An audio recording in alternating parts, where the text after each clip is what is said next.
Oke, jumpa lagi dengan saya di Matematika dan pada kesempatan ini saya akan membahas tentang statistika regresi. Oke, tapi kita akan membahas per subbab.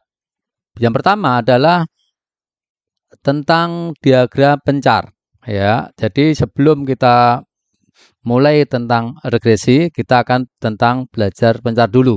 Diagram pencar atau scatter plot adalah diagram yang menunjukkan hubungan antara dua variabel yang digambarkan dalam bentuk titik-titik atau poin pada bidang kartesius. Jadi nanti harus ingat lagi tentang kartesius.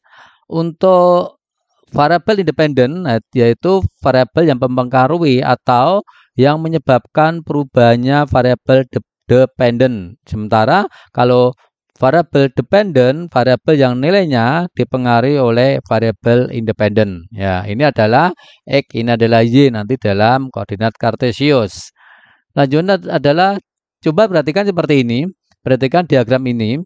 Ya, ini sebagai variabel independen dan ini adalah variabel dependent. Di sini kita lihat titik-titik random sekali ya, acak sekali, tidak membentuk garis, tidak membentuk lingkaran, tidak membentuk kotak.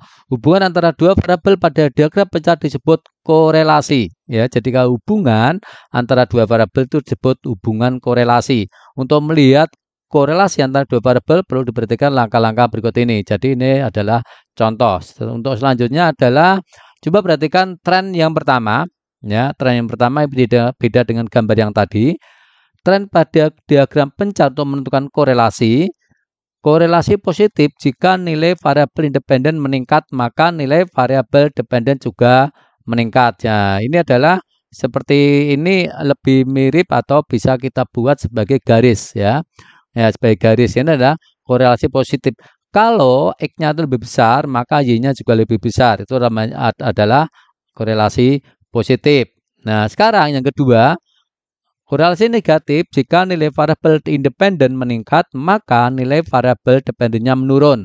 Ya, jadi kalau X-nya semakin besar, Y-nya semakin kalau X-nya semakin besar dan Y-nya semakin kecil, maka itu adalah korelasi negatif.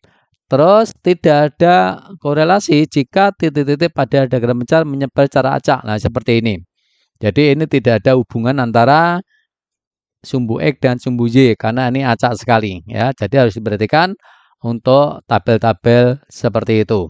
Nah, sekarang perhatikan untuk yang ini kekuatan korelasi antara dua variabel. Jika titik-titik sebaran diagram pencar semakin rapat, maka hubungan semakin kuat. Sebaliknya, jika titik-titik semakin menyebar, maka hubungannya semakin lemah. Nah, ini sangat kuat. Mengapa?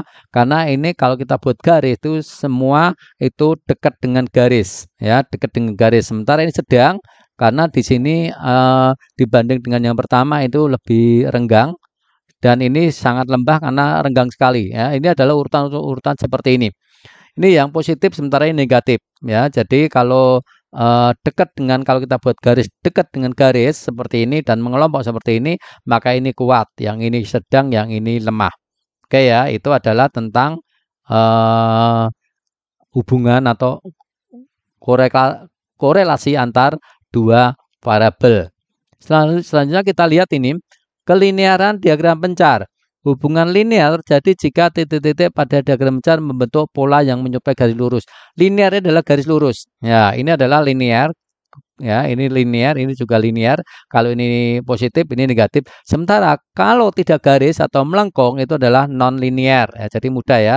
Jadi kalau linear itu berarti garis, dia bentuk garis. Kalau non linear itu adalah bentuk lengkungan-lengkungan. Ini biasanya fungsi kuadrat. Oke ya.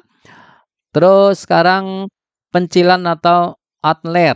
Ya, pencilan atau outlier adalah data yang menyimpang terlalu jauh dari data lainnya dalam sekumpulan data yang terletak jauh dari persebaran data. Nah, seperti ini. Kalau ini garis dan mendekati seperti ini, kalau yang lain ya ada satu di sini sangat jauh, itu adalah outlier. Sementara kalau ini bukan outlier karena pada garis. Itu ya. Itu adalah tentang diagram pencar. Oke, terima kasih. Jangan lupa untuk subscribe, notifikasi, like, dan komentar. Terima kasih.